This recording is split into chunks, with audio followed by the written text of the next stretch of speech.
Hi friends, welcome to my channel JK competitions current affairs. ఈరోజు క్లాస్లో భాగంగా మనం కోల్బర్గ్ నైతిక వికాస సిద్ధాంతం గురించి నేర్చుకుందాం. టెట్ డిఎస్సి పరీక్షల్లో ప్రతిసారి కూడా ఈ సిద్ధాంతం నుండి 1-2 ప్రశ్నలు అయితే కంపల్సరీగా రిపీట్ అవుతూ వస్తున్నాయి. కాబట్టి చాలా ఇంపార్టెంట్ అయిన ముఖ్యమైన వికాస సిద్ధాంతం కోల్బర్గ్ నైతిక వికాస సిద్ధాంతం. ఎవరైతే టెట్ డిఎస్సికి ప్రిపేర్ అవుతున్నారో ఖచ్చితంగా వారు గుర్తుపెట్టుకోవాల్సిన విషయం, నేర్చుకోవాల్సిన విషయం. మీ దగ్గర నోట్బుక్లు ఉంటే డైరెక్ట్గా నోట్ చేసుకోండి. ఎందుకంటే ఈ వీడియోలో చాలా ఇంపార్టెంట్ విషయాలు మనం డిస్కస్ చేయబోతున్నాం.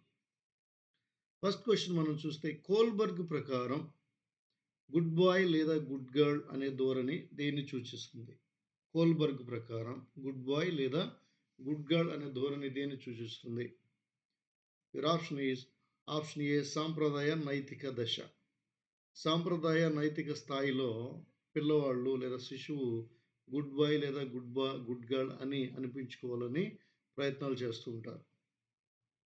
దీనికి సంబంధించిన వివరాలు చూద్దాం. మై డియర్ ఫ్రెండ్స్, ఈ కోల్బర్గ్ నైతిక వికాస సిద్ధాంతం చాలా ఇంపార్టెంట్. మీరందరూ నోట్ చేసుకోండి. వీడియో కనుక మీకు నచ్చినట్లయితే please like it, share it and subscribe it. ఈ కోల్బర్గ్ నైతిక వికాస సిద్ధాంతంలోని పాయింట్లు మనం చూద్దాం. ఈ సిద్ధాంతాన్ని ప్రతిపాదించింది లారెన్స్ కోల్బర్గ్. ఈయన అమెరికాకి చెందిన మనోవిజ్ఞాన శాస్త్రవేత్త. ఈయన హార్వర్డ్ యూనివర్సిటీలో ఒక ప్రొఫెసర్. ఈయన శిశువును నైతిక తత్వవేత్తగా పిలిచాడు. నైతిక తత్వవేత్త. అలాగే నైతికత గురించి వ్యక్తులు ఏం చేస్తారనే దానికంటే ఏమి ఆలోచిస్తారనే విషయం గురించి ఈయన వివరించారు. అలాగే నైతిక వికాసం వ్యక్తి సంజ్ఞానాత్మక వికాసం, పెంపకం, సామాజిక అనుభవంపై ఆధారపడి ఉంటుందని కోల్బర్గ్ తెలిపాడు. వ్యక్తి యొక్క నైతిక వికాసం 3 అనుభవాల మీద ఆధారపడి ఉంటుంది. 1 సంజ్ఞానాత్మక అనుభవం, వికాసం. 2 పెంపకం. 3 సామాజిక అనుభవంపై ఆధారపడి ఉంటుంది. వ్యక్తుల్లో నైతిక వికాసం అనేది జీవితాంతంగా జరుగుతుందని చెప్పారు. అలాగే ఆలోచన, వివేచన వంటి సంజ్ఞానాత్మక ప్రక్రియలు నైతిక వికాసంలో ముఖ్య పాత్ర పోషిస్తాయి. వ్యక్తిలోని న్యాయ భావన అనే వికాసమే నైతిక వికాసం అని చెప్పారు. వ్యక్తి ఎప్పుడైతే న్యాయంగా జీవించాలని ఆలోచిస్తాడో అదే నైతిక వికాసం అని ఈయన అంటాడు. అలాగే నైతిక వికాసంలో 3 స్థాయిలు ఉంటాయి. ప్రతి స్థాయిలో 2 దశలు ఉంటాయి. అంటే 3 స్థాయిలో 6 దశలు ఉంటాయి. వయస్సు పైన ఈ దశలు ఆధారపడి ఉండవు, కానీ అనుభవం మీద ఆధారపడి ఉంటాయి. తర్వాత నైతిక వికాసం 3 అంశాలపై ఆధారపడి ఉంటుంది. మొదటిదేమో 3 అనుభవాలు. అలాగే ఇది 3 అంశాలు. 1 సంజ్ఞానాత్మకత. ఈ జీన్ పియాజే సంజ్ఞానాత్మక వికాసం సంజ్ఞానాత్మక మీద ఆధారపడి ఉంటుంది. 2 పరిసరాల మీద ఆధారపడి ఉంటుంది. అంటే సాంఘిక వికాసం మీద ఆధారపడి ఉంటుంది. 3 అంతరాత్మ మీద ఆధారపడి ఉంటుంది ఫ్రాయిడ్ సిద్ధాంతం ప్రకారం. ఇక నైతికతను ఆంగ్లంలో మొరాలిటీ అని పిలుస్తారు. మొరాలిటీ అనేది మోర్స్ అనే లాటిన్ పదం నుండి ఆవిర్భవించింది. మోర్స్ అంటే సంప్రదాయం లేదా అందరి దారి పద్ధతి, అందరి నడిచే పద్ధతి అని అర్థం. అంటే ఒక సమాజం యొక్క కల్చర్‌ని, సంప్రదాయాన్ని, ట్రెడిషన్‌ని మొరాలిటీ అని చెప్పుకుంటాం. తర్వాత ఈ కోల్బర్గ్ నైతిక వికాస సిద్ధాంతంలో 3 స్థాయిలు, 6 దశలు ఉంటాయని చెప్పుకున్నాం. మొట్టమొదటి స్థాయి పూర్వ సాంప్రదాయ స్థాయి. ఈ పూర్వ సాంప్రదాయ స్థాయి శిశువులో 4 నుండి 10 ఏళ్ల వరకు ఉంటుంది. అలాగే పిల్లలని మంచి, చెడు అనే అంశాలను వాటి పరిమాణం లేదా పర్యవసానాలకు అనుగుణంగా ఆలోచిస్తారు. ఇక్కడ ఏం చేస్తారంటే ఒక మంచి పని చేస్తే దాని యొక్క పరిమాణం ఏంటి? పెద్దదా? చిన్నదా? లేదా దాని యొక్క పర్యవసానం, లేదా చెడు పని చేస్తే అది చిన్నదేనా? లేదా నెగ్లెక్ట్ చేయొచ్చా? లేకపోతే దానివల్ల వచ్చే పర్యవసానం, దీనికి అనుగుణంగా శిశువులు ఆలోచిస్తూ ఉంటారు. ఇక్కడ విధేయత మొట్టమొదటి దశ మనం చూస్తే శిక్షా విధేయత. పూర్వ సంప్రదాయ స్థాయి మొదటి స్థాయిలో మొదటి దశ శిక్షా విధేయత. ఈ దశలో శిశువు ఏదైతే తన అవసరం తీరుస్తుందో దాన్ని చేయడానికి ప్రయత్నిస్తాడు. అది. ఏదైతే తన అవసరం తీరుస్తుందో దాన్ని చేయడానికి ప్రయత్నిస్తాడు. తర్వాత శిశువుకి ఇబ్బంది కలిగించేది తప్పుగాను, అవసరాలు తీర్చేది ఒప్పుగాను అనిపిస్తుంది. అంటే తనకి ఏదైతే ఇబ్బంది కలిగిస్తుందో అది తప్పు. ఏదైతే అవసరాలు తీరుస్తుందో అది ఒప్పుగాను అనిపిస్తుంది. బహుమతులు ఇచ్చేది మంచిగా, శిక్షించేది చెడుగా కనిపిస్తుంది. ఎవరైనా మెచ్చుకుంటే అది మంచి పనని, శిక్షిస్తే అది చెడుగా వారికి అనిపిస్తుంది. ఈ దశలో చెడులను పెద్దలు నిర్ణయించేవే తప్ప స్వయంగా వారు నిర్ణయించుకోవాలి. ఏది చెడ్డ, ఏది చెడ్డ అనేది మంచి చెడ్డ అనేది పెద్దలు నిర్ణయిస్తారు కాబట్టి వారికంతట వారు స్వయంగా నిర్ణయించుకోలేని స్థాయి ఏదంటే పూర్వ సంప్రదాయ స్థాయి దశ ఏందంటే శిక్ష విధేయత దశ.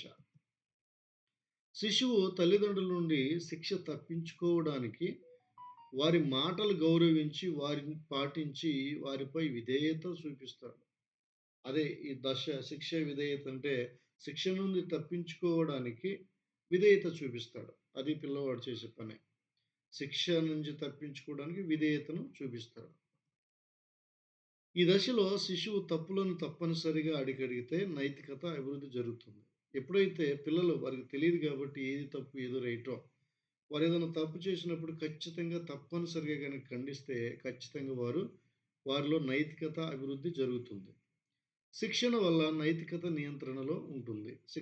శిక్షణ ఇవ్వాలి. ట్రైనింగ్ ఇవ్వాలి. ఏది మంచి, ఏది చెడు, ఏది చేయాలి, ఏది చేయకూడదని ఒక ట్రైనింగ్ పిల్లలకిస్తే వారు ఖచ్చితంగా నైతిక అభివృద్ధి వారిలో జరుగుతుంది. ఉదాహరణ మొక్కై వంగనిది మానై వంగున అని అంటాం. అంటే మొక్కగా వంగపోతే పెద్దగా మానయిన తర్వాత అది గట్టిపడిన తర్వాత వంగదు గదా! అలాగే పిల్లవాడు చిన్నప్పుడే మనం గనుక నైతిక విలువలను గనుక వారికి చెప్తే అవి పెద్దయిన దాకా ఉంటాయి. అలా గాకుండా పెద్దయిన తర్వాత వారు ఒక మనస్తత్వాన్ని ఏర్పరుచుకున్న తర్వాత అప్పుడు ఇది మంచి అని చెప్తే వారికి అది నచ్చదనమాట. ఎగ్జాంపుల్ మనం చూద్దాం. మట్టిలో ఆడితే అమ్మ కొడుతుందని ఆడకపోవటం. కొడితే ఆడితే శిక్ష వస్తుంది కాబట్టి ఆడకూడదు. అంటే అమ్మకు విధేయత చూపించాలి. ఇది పూర్వ సాంప్రదాయ స్థాయిలో మొదటి దశ శిక్ష విధేయత. ఇప్పుడు రెండో దశ ఏంటంటే సహజ సంతోష అనుకరణ లేదా సాధన ఉపయోగ దశ. సహజ సంతోష అనుకరణ. అంటే తనకి ఏదైతే సహజంగా సంతోషాన్ని కలిగిస్తుందో అలాగే దాన్ని అనుసరించిపోవడం. అలాగే తనకు కావాల్సింది సాధించుకునే దశగా ఈ దశను కూడా మనం చెప్పుకుంటాం. బహుమతులు పొందాలనే ఉద్దేశ్యంతో ప్రవర్తిస్తాడు. అలాగే సానుభూతి, దయ, జాలి కాకుండా స్వయం సంతృప్తి కోసం ప్రవర్తిస్తాడు. ఇక్కడ ఈ దశలో వీరికి సానుభూతి, దయ, జాలి అనేవి ఉండవు కానీ తక్కువగా వాడికి తెలియదు. కాకపోతే సంతృప్తి కోసం ప్రవర్తిస్తారిక్కడ. అంటే కొంచెం ఒకపాటి స్వార్థాన్ని మనం చూడొచ్చిక్కడ. 2 తనకు ఏదైతే మంచి చేస్తుందో అది ఒప్పు అని, మిగిలినదంతా తప్పు అని భావిస్తాడు. తనకేదైతే ఆనందం కలిగిస్తుందో, తనకేదైతే మంచిగా అనిపిస్తుందో అది మాత్రమే ఒప్పు, మిగిలినదంతా తప్పని భావిస్తాడు. ఈ రెండవ దశలో ఉన్న పిల్లవాడు. పూర్వ సాంప్రదాయక స్థాయి రెండవ దశలో ఉన్న పిల్లవాడు. ఉదాహరణ అడగగానే ఐస్ క్రీమ్ కొనిపెట్టిన నాన్న మంచివాడని, ఆ తర్వాత అమ్మ మంచిది కాదని అంటూ ఉంటాడు. ఒక్కోసారి రివర్స్. అడగగానే అమ్మ డబ్బులిస్తే అమ్మ మంచిది, నాన్న మంచిది వాడు కాడని అలా ఒక నిర్ణయానికి వస్తారనమాట. అంటే వాళ్ళకి ఏది సంతోషాన్ని కలిగిస్తుందో దాన్నే మంచిగా వారు నమ్ముతారు. ఇది పూర్వ సాంప్రదాయ స్థాయి రెండవ దశలో ఉన్న పిల్లల యొక్క ఆ నైతిక వికాసం, నైతిక దశ ఇలా ఉంటుంది. చాక్లెట్ ఇస్తాను అనగానే హోంవర్క్ చేస్తాడిక్కడ. చాక్లెట్ ఎందుకంటే తనకు సంతోషాన్ని ఇచ్చేది చాక్లెట్. కాబట్టి హోంవర్క్ చేస్తాడు. అంతేకాకుండా చాక్లెట్‌ని సాధిస్తాడనమాట. హోంవర్క్ చేయడం ద్వారా చాక్లెట్‌ని సాధిస్తాడు. ఇప్పుడు రెండో స్థాయిని సాంప్రదాయక స్థాయి అంటాం. మొదటి స్థాయి పూర్వ సాంప్రదాయక స్థాయి. రెండవ స్థాయి సాంప్రదాయక స్థాయి. దీనిలో మూడవ దశ ఫస్ట్ 2 దశలు మొదటి పూర్వ సంప్రదాయ స్థాయిలో ఉంటాయి. ఈ మూడో దశలో బాలుడేమనుకుంటాడంటే ఇది చాలా చాలా ఇంపార్టెంట్. మనకడిగిన క్వెషన్ గూడా ఇదే. ఈ సాంప్రదాయ స్థాయి మూడో దశలో ఉన్న శిశువు ఏమనుకుంటాడంటే నేను మంచి బాలుడిని అనిపించుకోవాలి. లేదా పాప అయితే నేను మంచి బాలిక అనిపించుకోవాలని వారికి చాలా ఆత్రంగా, ఇంట్రెస్ట్‌గా ఉంటుంది. ఇది 11-13 ఏండ్ల వరకు ఉంటుంది. అంటే జస్ట్ 3 సంవత్సరాలు మాత్రమే ఉంటుంది. పూర్వ సంప్రదాయ స్థాయి అయితే దాదాపు 7 సంవత్సరాలు ఉంటుంది. ఇది షార్ట్ పీరియడ్. ఈ షార్ట్ పీరియడ్‌లో వాళ్ళేమంటారంటే, ఇదే ప్యూబర్టీ అని గూడా అంటాం. కౌమార దశ. కౌమార దశలో ఉన్న పిల్లలు. వారెప్పుడు గూడా మంచి బాలుడు, మంచి బాలిక అనిపించుకోవాలంటారు. వీరు సాంప్రదాయ స్థాయికి మూడవ దశకు చెందినవారు. ఈ దశ పిల్లలు కౌమార దశలో ఉన్నప్పుడు ప్రారంభమవుతుంది. ఈ యొక్క ఈ నైతికత అనేది కౌమార దశలో ప్రారంభమయ్యే నైతికత. మంచి, చెడును నిర్ణయిస్తుంది. అలాగే సాంఘిక నియమాలకు కూడా కట్టుబడి ఉంటుంది. ఉదాహరణ ఏ మంచి బాలుడు, మంచి బాలిక అనే భావన మనం సాంప్రదాయక స్థాయిలో మూడవ దశలో మనం చూస్తాం. మంచి సంబంధాలు ఉండే ప్రవర్తనను మంచి ప్రవర్తనగా భావిస్తారు. ఎవరితో అయితే సంబంధాలు మంచిగా ఉంటాయో, ఎవరి ప్రవర్తన అయితే బాగుంటుందో వారిని మంచి ప్రవర్తన కలిగిన వారుగా వీరు భావిస్తారు. అలాగే ఇతరుల చేత మంచి అమ్మాయి లేదా మంచి అబ్బాయి అనిపించుకోవడం కోసం బాగా ప్రయత్నాలు చేస్తూ ఉంటారు. అంటే ఎదుటివారి దృష్టిలో పడడానికి ఎక్కువ ప్రయత్నిస్తూ ఉంటారు. మంచి ప్రవర్తన అంటే ఇతరులను సంతోషపెట్టేది, ఇతరులకు సహాయపడేదని గట్టిగా నమ్ముతారు. ఇతరులను సంతోషపెట్టేది, ఇతరులకు సహాయపడేది మంచి ప్రవర్తన అని ఈ సాంప్రదాయక స్థాయిలో ఉన్న శిశువు భావిస్తారు. ఉదాహరణ ఉపాధ్యాయుని మెప్పు కోసం గుర్తుపెట్టుకోవాలి. ఉపాధ్యాయుని మెప్పు కోసం బుద్ధిగా చదివి మంచి మార్కులు తెచ్చుకోవటం. మనం చూస్తూ ఉంటాం. కాబోయే టీచర్స్ మీరందరూ. కాబట్టి ఎవరైతే ఒక్కోసారి పిల్లలు చాలామంది ఆల్రెడీ టీచింగ్ ఫీల్డ్‌లో ఉన్నవాళ్ళు గూడా ఉంటారు. ఒక్కోసారి మనం చూస్తూ ఉంటాం. పిల్లలు మన టీచర్ చేత మెప్పు పొందటం కోసం బుద్ధిగా చదివి మంచి మార్కులు తెచ్చుకుంటూ ఉంటారు. ఎప్పుడు గూడా టీచర్ దృష్టిలో పడాలని చూస్తూ ఉంటారు. ఇప్పుడు నాలుగవ దశ సాంప్రదాయక స్థాయిలోని నాలుగవ దశ ఏంటంటే, అధికారానికి విధేయత చూపించే దశ. అధికారానికి విధేయత చూపించే దశ.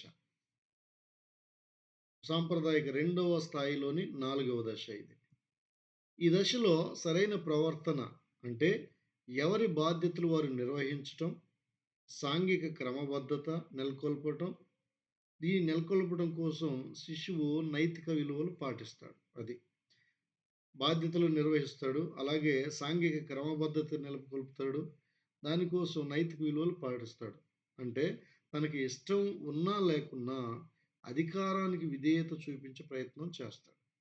తనకిష్టం ఉన్నా లేకపోయినా అధికారానికి విధేయత చూపించే ప్రయత్నం చేస్తాడు. అంటే క్లాస్‌లో టీచరు గనుక నీవు హోంవర్క్ రాలేదంటే నీకు శారీరక దండన ఉంటుంది, శిక్ష ఉంటుంది లేదా తరగతి బహిష్కరణ ఉంటుంది అనంటే, వెంటనే ఏం చేస్తాడు ఆ అధికారానికి తలొగ్గి తనకు ఇష్టం ఉన్నా లేకపోయినా, లేక స్కూలుకి రావడం ఇష్టం ఉన్నా లేకపోయినా టీచర్ కొడతాడనే భావంతోనో, ఖచ్చితంగా టీచర్ చెప్పాడు గాబట్టి ఎళ్ళాలని ఆ అధికారానికి విధేయత చూపించే దశ ఈ నాలుగవ దశ సాంప్రదాయ స్థాయి.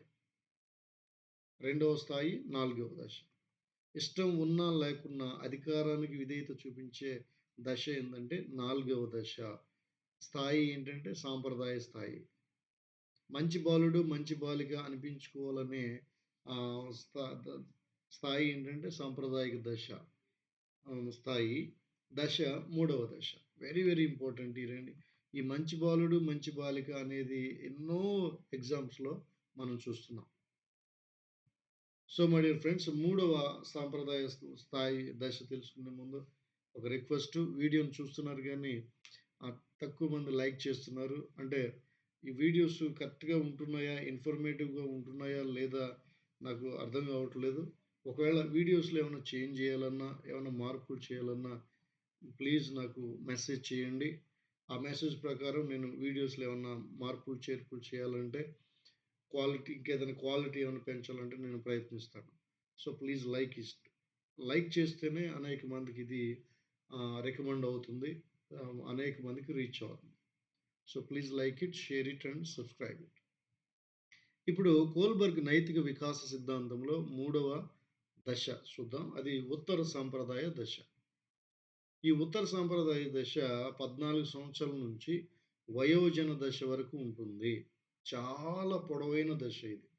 చాలా పొడవైన లెంగ్తీ 14 సంవత్సరాల నుంచి వయోజన దశ అంటే దాదాపు వయోజన దశను మనం 40 సంవత్సరాల నుంచి 60 దశ 60 సంవత్సరాల ఈ 20 సంవత్సరాల కాలాన్ని వయస్సుని మనం వయోజన దశ అంటాం.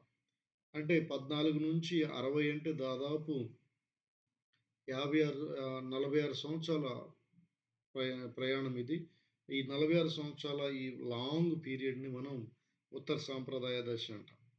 ఈ స్థాయిలో వ్యక్తి యొక్క స్వీయ ఇష్టాలకు, అయిష్టాలకు అనుగుణంగా నైతిక విలువలు పాటించడం జరుగుతుంది. అంటే వ్యక్తి యొక్క ఇష్టమా ఇష్టమైన విషయమైతే ఒక నిర్ణయం తీసుకోవడం, ఇష్టం కాకపోతే ఇంకో నిర్ణయం తీసుకోవడం అనే నైతిక విలువ.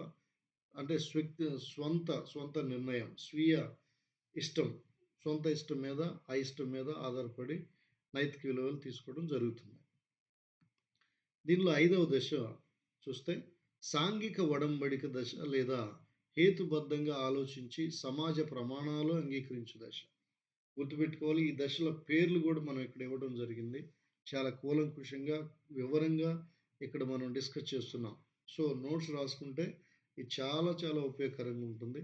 Maybe my dear friends, next July 12 తర్వాత లేదా ఆ సెకండ్ వీక్‌లో డీఎస్‌సీ నోటిఫికేషన్ వెలువడే అవకాశం ఉంది కాబట్టి, అలాగే టెట్ నోటిఫికేషన్ కూడా ఇచ్చే అవకాశం ఉంది కాబట్టి, జాగ్రత్తగా ఇప్పటి నుంచి ప్రిపేర్ అవుతూ కంటిన్యూ చేస్తే ఖచ్చితంగా మంచి స్కోర్ సాధించొచ్చు. అలాగే ఆల్రెడీ డీఎస్‌సీకి అప్లై చేసిన వారు, ఫీజు కట్టిన వారు వరీ అవ్వాల్సిన అవసరం లేదు. ఆ ఫీజు మీదే అలాగే వారు కంటిన్యూ అవ్వొచ్చని మనకి న్యూస్ కూడా ఉంది. సరే, సాంఘిక ఒడంబడిక దశ లేదా హేతుబద్ధంగా ఆలోచించి సమాజ ప్రమాణాలు అంగీకరించే దశ. దీనిలో మనిషి లేదా మానవుడు, వ్యక్తి ఎలా ప్రవర్తిస్తాడు? ఈ దశలో వ్యక్తి ఇతరుల కోసం, సాంప్రదాయాల కోసం, కట్టుబాట్ల కోసం నైతిక నిర్ణయాలు తీసుకోవడం జరుగుతుంది. అంటే ఇతరులేమో తన గురించి చెడుగా అనుకుంటారేమో, లేదా ఎక్కువ ఏందంటే ఒకరికి లేదా సమాజానికి లేదా పక్క వ్యక్తులకి ఆదర్శంగా ఉండాలి అని అనిపించే దశ ఏంటంటే ఈ 5వ దశ. ఈ స్థాయి స్థాయి ఏందంటే ఉత్తర సాంప్రదాయ స్థాయి. క్షమించాలి, ఇది దశ అని పడింది. ఉత్తర సాంప్రదాయ స్థాయి. తర్వాత వ్యక్తి తన ప్రవర్తనను తాను నియంత్రించుకొని, తాను నిర్ధారించుకున్న నైతిక నియమాలు హేతుబద్ధంగా ఆలోచించి పాటించడం జరుగుతుంది. వ్యక్తి తన ప్రవర్తనను తాను పరిశీలించుకుంటాడు, నియంత్రించుకుంటాడు. తాను నిర్ధారించుకున్న నైతిక నియమాలు హేతుబద్ధంగా ఉన్నాయా లేదా అని ఆలోచించి, ఆ తర్వాత పాటించడం జరుగుతుంది. ఆలోచించి ఆ తర్వాత పాటించడం జరుగుతుంది. తర్వాత 6వ దశ మనం చూస్తే ఇది విశ్వవ్యాప్త నైతిక విలువలు పాటించు దశ. 5వ దశ ఏమో వ్యక్తి ఇష్టం, అయిష్టాల మీద ఆధారపడి నైతిక విలువలు పాటిస్తాడు. ఇప్పుడు 6వ దశ ఏమో విశ్వవ్యాప్త నైతిక విలువలు పాటించు దశ. ఇది చాలా క్వైట్ ఇంట్రెస్ట్‌గా ఉంటది. కోల్బర్గ్ ప్రకారం ఈ దశకు చేరుకోవడం చాలా కష్టం. చాలా కష్టం. ఎందుకంటే దాని విషయాలు మనం చూద్దాం. ఈ దశలో విశ్వజనీన నైతిక నియమాలు ఏమున్నాయి? సత్యము, సమానత్వము, మానవత్వము, న్యాయము, కరుణ, జాలి అనే ఇవన్నీ కూడా విశ్వజనీన నైతిక నియమాలు. ప్రతి ఒక్కరు పాటించవలసిన నియమాలు. కాబట్టి ఇవన్నీ ఒక వ్యక్తి పాటించాలంటే చాలా కష్టం. అందుకే కోల్బర్గ్ అంటాడు, ఈ దశకు చేరుకోవడం చాలా కష్టమని. ఒకవేళ ఈ దశకు చేరుకున్నోళ్ళు అతి కొద్ది మంది ఇవన్నీ నైతిక విలువలు పాటిస్తారు. వ్యక్తి నైతిక వికాసము సిగ్మండ్ ఫ్రాయిడ్ పేర్కొన్న ప్రకారము సూపర్ ఈగోపై ఆధారపడి ఉంటుంది అని సిగ్మండ్ ఫ్రాయిడ్ చెప్పాడు. సూపర్ ఈగోపై ఆధారపడి ఉంటుందని. కానీ ఇక్కడ కోల్బర్గ్ నైతిక వికాస సిద్ధాంతం ప్రకారం వ్యక్తి యొక్క నైతిక వికాసము 3 స్థాయిల్లో జరుగుతుంది. అది ఆ నైతిక వికాసం సమాజం మీద ఆధారపడి ఉంటుంది. అలాగే పరిసరాల మీద ఆధారపడి ఉంటుంది. తన పెంపకం మీద ఆధారపడి ఉంటుంది అని చెప్పాడు. కానీ సిగ్మండ్ ఫ్రాయిడ్ ఏమో సూపర్ ఈగోపై ఆధారపడి ఉంటుందని చెప్తున్నాడు. సో, మై డియర్ ఫ్రెండ్స్, మనం ఇక్కడ చాలా ఇంపార్టెంట్ విషయాలు మనం డిస్కస్ చేసుకున్నాం. నెక్స్ట్ వీడియోలో దీనికి సంబంధించిన కనీసం ఒక 20 బిట్లు, 20 ఇంపార్టెంట్ బిట్స్ మనం డిస్కస్ చేద్దాం. ఆ వీడియో కూడా త్వరలోనే 1 ఆర్ 2 డేస్‌లో నేను అప్‌లోడ్ చేస్తాను. సో, వీడియోని వాచ్ చేసినందుకు thank you for everybody. Please like it, watch it and subscribe it. Thank you.